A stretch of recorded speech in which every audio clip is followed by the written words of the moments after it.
One of our top stories this morning, ISIS abducting 150 Christians from villages in northeastern Syria, most of them women, children, and the elderly. How will the coalition respond? Let's bring in independent senator from Maine, Angus King. He's a member of the Senate Armed Services Committee and the Intelligence Committee. Senator King, nice to see you this morning.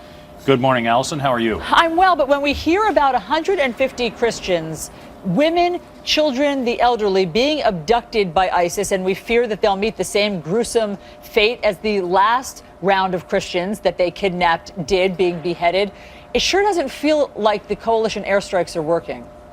Well, there are lots of evidence that they are. I mean, these are kind of individual actions that are taking place. There's going to be a lot of work, Allison, to get these guys out of these towns where they're essentially holed up.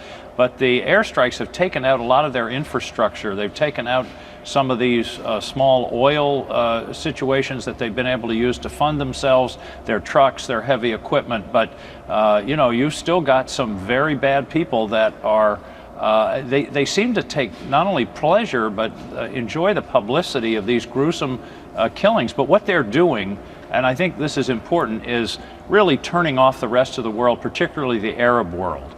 And they're becoming more and more isolated. The coalition is growing. The Arab nations that are participating are becoming more actively involved. And I think these guys are going to implode basically by virtue of their own brutality. But it's going to take some time, and it's going to take more airstrikes. It's going to take concentrated power, and it's also going to take people on the ground from the region, not Americans. They have to be, it seems to me, Muslims and Arabs to take this fight to these guys in Mosul and in Raqqa in Syria, wherever they end up being concentrated. And as you know, Senator, the Egyptian president, al-Sisi, has called for an Arab force to fight ISIS. Do you see any evidence of that actually coming together?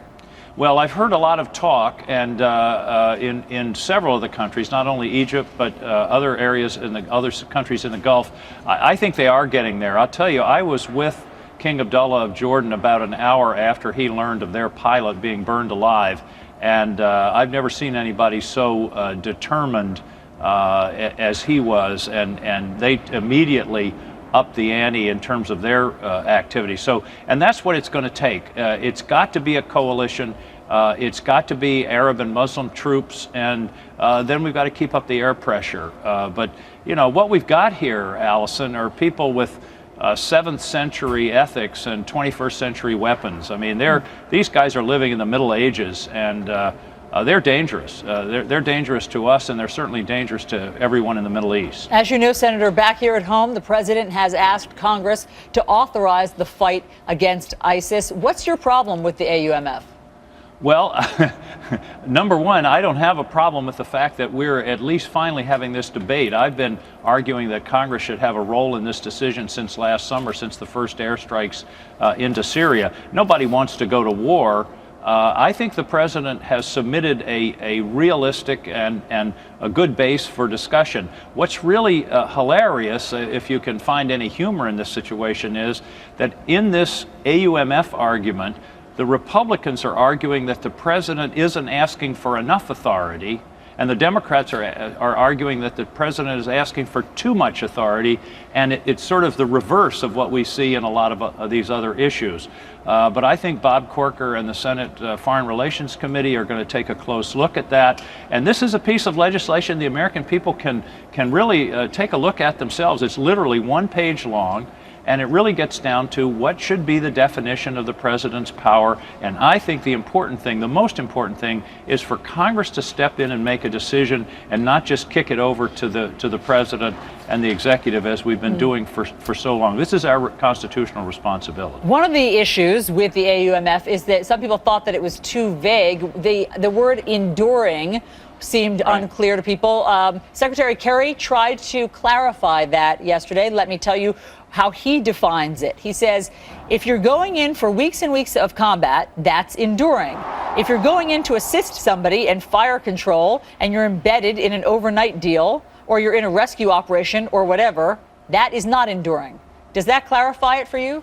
Well, it helps. I mean, I think this is a new term that we don't have any experience with, but what the president is trying to do and what the Congress is trying to do is to define what the limits are of American involvement. How far are we committed?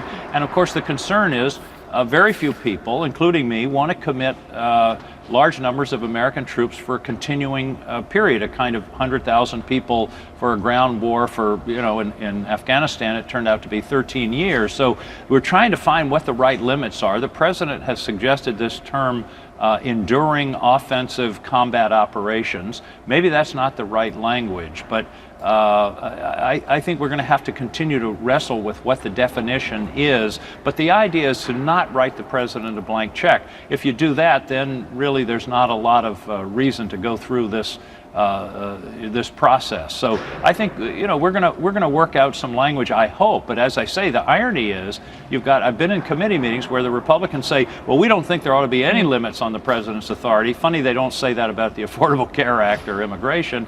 And the Democrats are saying, no, it's too broad. It is a blank check. So hopefully we're going to be able to find a reasonable path through it. Senator Angus King, we always appreciate getting your assessments here on New Day. Thanks so much. Thank you.